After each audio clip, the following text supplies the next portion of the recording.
자여 내 영혼이 잘된 같이 내가 범사에 여호수아 8장 30절에서 35절까지 우리가 함께 읽겠습니다. 그때에 여호수아가 이스라엘의 하나님 여호와를 위하여 에발산에 한 제단을 쌓았으니 이는 여호와의 종 모세가 이스라엘 자손에게 명령한 것과 모세의 율법책에 기록된 대로 쇠연장으로 다듬지 아니한 새 돌로 만든 제단이라. 무리가 여호와께 번제물과 화목제물을 그 위에 드렸으며 여호수아가 거기서 모세가 기록한 율법을 이스라엘 자손의 목전에서 그 돌에 새기 기록하며 온 이스라엘과 장로들과 관리들과 재판장들과 본토일뿐 아니라 이방인까지 여호와의 언약궤를 맨 레위 사람 제사장들 앞에서 그의 좌우에 서되 절반은 그리심산 앞에 절반은 에발산 앞에 섰으니 이는 전에 여호와의 종 모세가 이스라엘 백성에게 축복하라고 명령한 대로 함이라.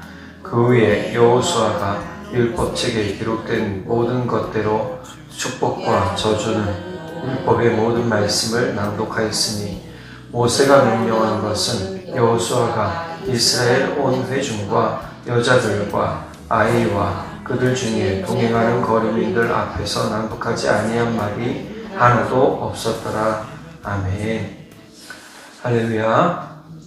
새벽에 함께 하신 우리 성도님들 사랑하고 축복합니다. 오늘 이 말씀은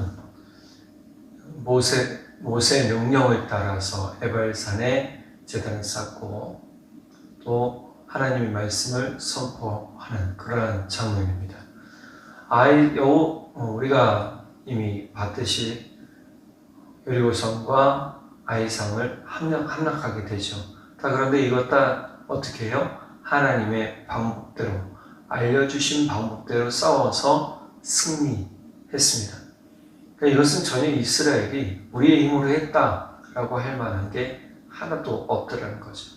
또 한 가지, 전쟁은 반드시 전략이 필요하다. 그래서 우리가 이 전략을 가지고 영적 전쟁을 치루어야 된다. 그러니까 영적 전쟁이라는 것은 우리 눈에 보이지 않는 적과 싸워야 되는 거예요. 우리 마음을 흔들고 우리의 생각을 흔들고 우리의 삶을 흔들려는 어둠의 권세들, 사탄의 무리들과 싸워 이겨내야 되는 겁니다. 그러려면 전략이 필요하고 우리가 전신갑주를 반드시 지고 살아야 된다. 이것은 늘 우리가 기억해야 되는 가장 중요한 것 중에 하나입니다. 아이성은 이제 완전히 불타서 사람이 살 수 없을 정도로 황폐해졌습니다. 불을 지른 다음에 불이 다 꺼지고 그 성을 완전히 회파시켜서, 회파라는 건 무너뜨려서 돌무더기를 따로 만들어냈어요. 자, 그리고 아이왕은 해 질 때까지 나무에 매달았다가 해가 지면서 아이성의 성문이 있던 그 자리에 던져놓고 돌무더기를 쌓아요. 그래서 그 자리가 있었다라고 성경이 기록하고 있죠. 하나님의 명령과 지시를 잘 따른 여호수아와 이스라엘 백성은 하나님을 위하여 에발산에 제단을 쌓습니다. 전쟁의 승리 후에 이스라엘은 교만해져서 자기들을 위한 축제를 벌이지 않았습니다. 두 번의 승리 후에 뭐 했어요? 제단을 쌓았어요. 하나님을 위한 단을 쌓았다라고 하는 거죠. 에발산은 그 에발이라는 뜻이 뭐냐면 나뭇잎이 없는, 그 다음에 또 다른 것은 벗은 산, 벌거숭이 산, 이런 의미가 되겠죠. 실제로 그리심산의 그림자에 가려서요, 이쪽에는 그리심산이 있고 이쪽에는 에발산이 있는 거예요. 근데 그리심산이 조금 더 높아요, 에발산보다. 그리심산의 그림자가 에발산을 덮으면 대부분 이 그림자에 덮여 있어서 나무가 잘 자라지 못한답니다. 또 에발산은 돌산이랍니다. 그래서 거의 벌거숭이 산이라고 볼 수 있죠. 반면에 그리심산은요, 나무가 풍성합니다. 나중에 제가 사진 한번 보여드릴 텐데 비교가 확 돼요. 야, 이렇게 비교가 되나? 라고 할 정도로 에발산은 거의 나무가 없는 그런 산입니다. 자, 그곳에 제단을 쌓을 때 여호수아가 자기 임의대로 한 게 아니에요. 모세가 신명기 27장에 알려준 대로 한 거예요. 그러니까 그렇게 해서 제단을 쌓고 하나님 앞에 예배를 드리게 되죠. 이 이야기는 여호수아가 하나님의 말씀을 얼마나 잘 따르고 있는가를 그대로 보여주고 있는 그러한 부분입니다. 또 한 가지 제단을 쌓는다는 것은 희생 제사를 드림으로써 하나님과 이스라엘 백성 간의 언약 관계, 약속 관계가 있는 백성으로서의 정체성을 확립하는 중요한 계기이기도 해요. 그동안 이스라엘 백성들이 광야에서 제사를 잘 드렸겠습니까? 드렸긴 드렸을 거예요. 분명히 성막이 있었으니까 성막 중심으로 이스라엘 백성이 있었고 매일 뭐가 있었어요? 네, 제사가 있었단 말이에요. 그런데 알다시피 광야 지나면서 그게 자주 있었겠느냐? 그렇지 않아요. 그러니까 그런 일들이 있다 보니 진짜 이제 새로운 땅에 들어와서 첫 제사를 하나님 앞에 예배를 드리는 그러한 모습이 되죠. 자, 이렇게 예배를 드리고 나서 헌신한다는 결심을 하게 되는 거예요. 이스라엘 백성은 외적인 전쟁을 수행하기 위해서 먼저 필요했던 것이 바로 하나님과의 언약 관계라는 것과 약속을 내가 우리가 잊어버리지 않습니다라는 것과 또 한 가지는 우리의 정체성은 어디에 있는가라는 거예요. 자, 이것은 전쟁의 승리를 위한 필수 조건이기도 했어요.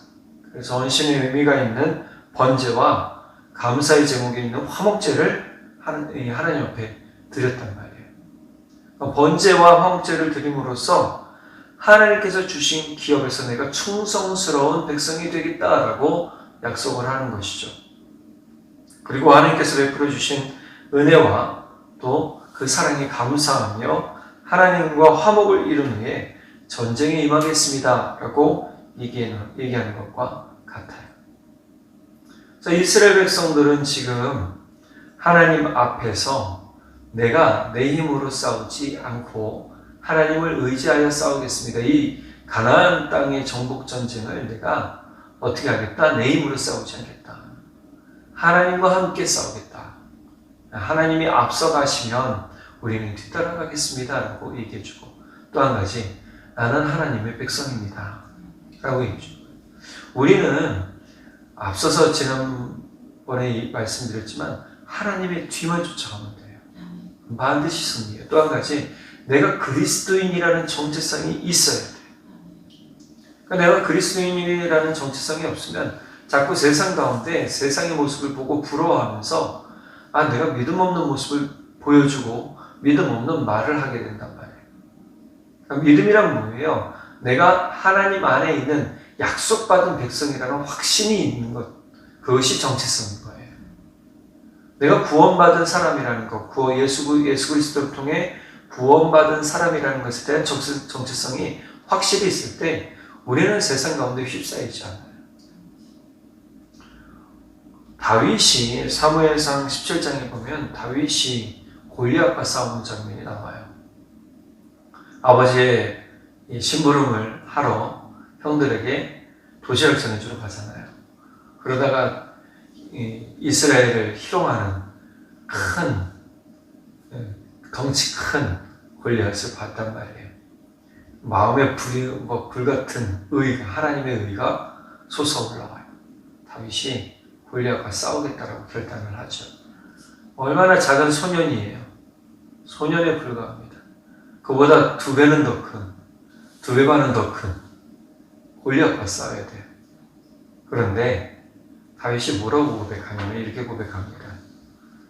다윗이 블레셋 사람에게 이르되 골리앗입니다. 블레셋 사람은 너는 칼과 창과 단창으로 내게 나아오거니와 나는 만군의 여호와의 이름 곧 내가 모욕하는 이스라엘 군대 하나님의 이름으로 내게 나아가노라.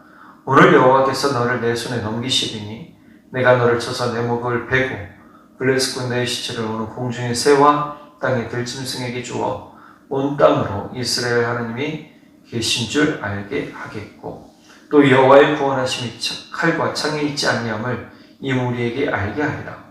전쟁은 여호와께 속한 것인즉 그가 너희를 우리 손에 넘기시리라. 다윗의 고백은 대단한 겁니다. 여러분, 우리가 믿음의 고백을 한다는 건 뭐예요? 아직 이루어지지 않은 일들, 또 아직 싸우지 않은 전쟁이지만 그건 내가 하나님을 쫓아가면 능히 이기고 얻고 승리한다 라는 고백을 하게 되는 것이죠. 이것이 뭐예요? 바로 그리스도인의 정체성, 하나님의 자녀의 정체성이죠. 여호수아는 모세가 하나님께로부터 받은 율법을 다시 돌에 기록했다라고 오늘 본문에 나와 있어요. 그리고 그 율법을 모든 이스라엘 백성들에게 선포합니다. 그런데 그 율법이 어떤 말씀이냐? 34절 보니까 그 후에 여호수아가 율법책에 기록된 모든 것대로 축복과 저주하는 율법의 모든 말씀을 낭독하였으니, 축복과 저주의 말씀이 다 있더랍니다. 다 낭독했대요. 근데 이 축복과 저주는 우리가 그냥 쉽게 생각하면 십계명 말씀도 그렇죠. 그렇죠? 십계명 10가지의 약속의 말씀도 그렇지만 또 다른 율법이 있을지도 모르죠. 우리는 이거는 민수기를 통해서 잘 확인할 수 있어요.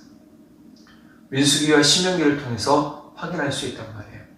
그러니까 하나님의 말씀을 따르면, 순종하면 복을 받고 불순종하면 멸망당한다라는 것이 주된 내용이에요. 그러니까 약속을 받은 백성은 하나님의 말씀에 순종하며 삽니다 라고 얘기를 해주는 것이죠. 이러한 이야기를 통해서 하나님께서 어떻게 이 말씀이 우리 가운데 머무르게 하느냐라는 것은 우리가 쉽게 알 수 있는 부분이기도 해요. 그런데 이 방법이 있어요. 이스라엘 백성들, 장로들, 관리들과 재판장들, 그리고 본토인이라는 것은 이스라엘 백성들이 광야에 있을 때 광야에 원래 살던 본토인들을 이야기합니다. 그리고 이방인들은 이스라엘 백성들이 출애굽하면서 같이 따라 나왔던 애굽인들이 주된 사람들일 것이고, 또 본토 그 광야를 지나면서 같이 따라 나온 사람들, 또 이방인들이 되겠죠. 자, 그런 수많은 다인종, 다양한 사람들에 대해서 하나님은 어떻게 해요? 수용하고 계셨어요. 사실 선민 사상이라고 그러죠. 선택받은 백성들의 사상. 근데 하나님은 어느 한 무리만 이라고 얘기하지 않아요. 구약을 통해서 보니까요, 하나님은 온 세계의 하나님이라는 거예요. 그런 사람들을 어떻게 세우시느냐?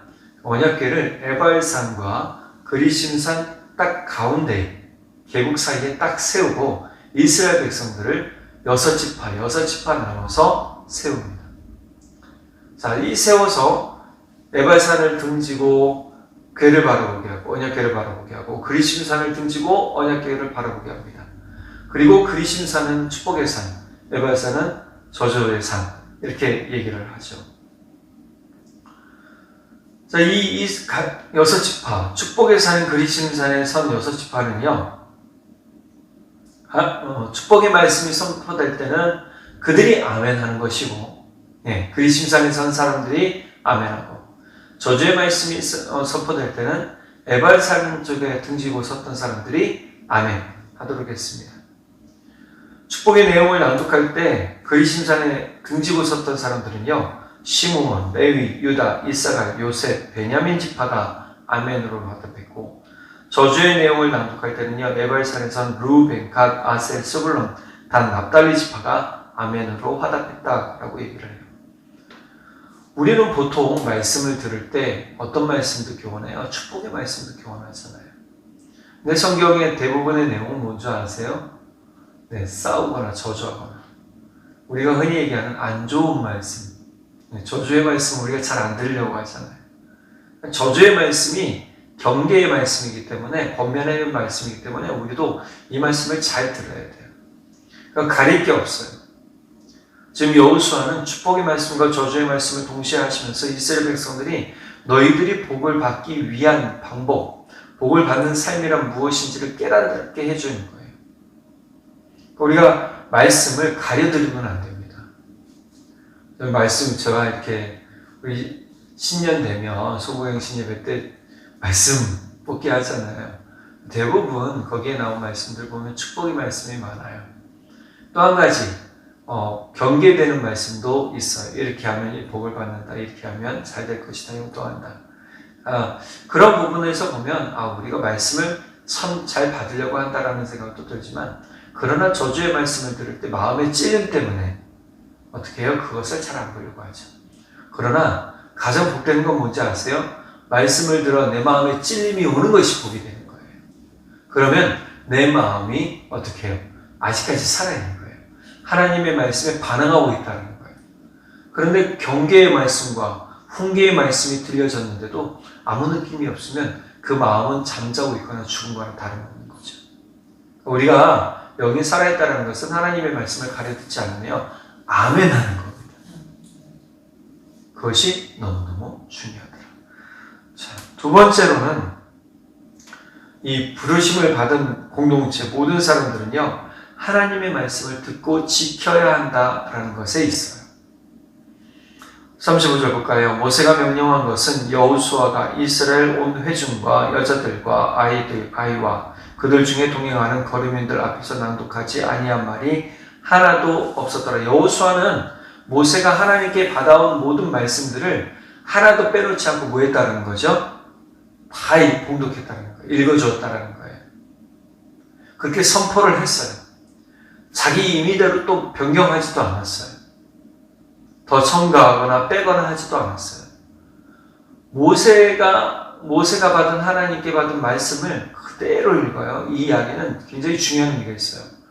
이 이야기는 이 말씀은 빼고 더할 게 하나도 없더라는 거예요. 하나님의 말씀은 우리의 생각과 우리의 마음에 빼고 더할 게 하나도 없습니다. 그 말씀은 다 우리에게 복이에요. 한번 따라해 보시겠습니다. 하나님께서 주신 말씀은 축복과 저주라도 다 우리에게 복입니다. 이거 너무 중요하죠. 이 은혜를 가지고 살면요, 저주의 말씀이 어떻게 해요? 우리를 깨우는 말씀이 되고 우리가 바른 길 가게 하도록 만드는 말씀이 되는 거죠. 여호수아는요, 지금 이렇게 다 드러내면서 정신적이 없는, 또 여유가 없는 위기의 상황이나 또 말씀을 잊어버리는 그런 상황이 오지 않도록 만들어주고, 또 한 가지 우리의 삶이 너무 힘들거나 위기의 상황이 왔을 때 우리의 존재의 정체성이 흔들릴 때 말씀이 우리를 붙잡아주고 우리를 어디로 가야 될지 어떻게 가야 될지 알려주는 지시등이 되어준다는 사실입니다. 그래서 하나님께 말씀을 듣는다라는 것은 이 말씀이 곧 우리의 삶을 복되게 만들어 준다라는 것을 깨달아야 되는 것이죠. 이제 새로 두 번 전쟁, 이제 겨우 두 번 전쟁입니다. 여호수아가 치른 전쟁이 꽤 많은데, 이 전쟁들을 통해서 하나님께 어떻게 나아가고 또 하나님께 어떻게 순종하는지 더 볼 수 있는 방법이기도 하지만, 가장 중요한 건 하나님께 예배드릴 때 우리가 가려드릴 말씀은 하나도 없습니다. 또 한 가지, 예배드리면서 우리의 정체성을 확인하는 시간이 되어야 됩니다. 내가 하나님의 백성, 예수 그리스도의 제자, 그리스도입니다. 이것을 가지고 어떻게 예배 후에 또 세상 밖에 나가서 승리하며 살아가고 이기며 살아가고 넉넉히 하나님과 기쁨과 감사 가운데 살아가야 되더라. 이것이 우리 가운데 있는 가장 중요한 은혜라는 사실입니다. 자, 오늘 말씀을 가지고 우리가 함께 큰 은혜를 고백하고 기도하며 돌아가는 시간들도 되기를 바랍니다. 제가 기도하겠습니다. 사랑해 주님, 참 감사합니다. 오늘 우리에게 너무 귀한 은혜의 말씀 주셔서 감사합니다. 주님, 에바의 산에 우리가 흔히 얘기하는 저주의 산에 제단을 썼습니다. 이것은 여호수아가 임의대로 한 것이 아닙니다. 모세가 명령한 대로 했습니다. 그리고 여호수아는 충실히 행하고 하나님의 말씀 아주 토시 하나 빼놓지 않고 그대로 다시 써서 모든 백성에게 축복과 저주의 말씀을 읽어서 선포했습니다. 그럴 때 모든 백성들이 아멘, 아멘 하며 받아들였습니다. 주님, 우리도 하나님의 말씀을 가려듣지 않기 원합니다. 그것이 축복의 말씀이든 때로는 우리를 훈계하거나 우리를 아버지 향한 저주의 말씀이라 할지라도 우리가 아멘으로 받는다면 그 모든 것들이 우리 삶의 복이 될 줄 믿습니다. 주님께서 우리의 영을 깨우시고 우리의 영이 살아있어 말씀에 반응하게 하시고 그 말씀을 따라 살아 하나님 앞에 우리의 모든 것들이 형성되어지고 다시금 세워지며 언제나 감사의 열매를 맺어가고 또 하나님께서 인도하신 길 따라 살아 주님의 약속을 받는 약속의 백성들 삼아 주십시오. 이후로 우리가 기도할 때 성령 하나님께서 우리를 붙들어 주시고 인도해 주실 것을 믿고 감사드리며 우리 주 예수 그리스도의 이름으로 기도드렸습니다. 아멘. 사랑하는 자여 내 영혼이 잘된 같이 내가 범사에 잘되고 강건하기를 나간 구하네. 사랑하는 자여 내 영혼이 잘된 같이 내가 범사에 잘되고 강건하기를 나간 구하노라. 주의 그 사랑 안에서 그대를 보내사 만나게 하시고 교제케 하시며 하나 되게 하신 나의 주님 참 감사합니다. 이런 소중한 그대를 바라보며 나 고백하고픈 말 너무 소중한 그대를 축복하며 이렇게 고백합니다. 사랑하는 자여 내 영혼이 잘됨 같이 내가 범사에 잘되고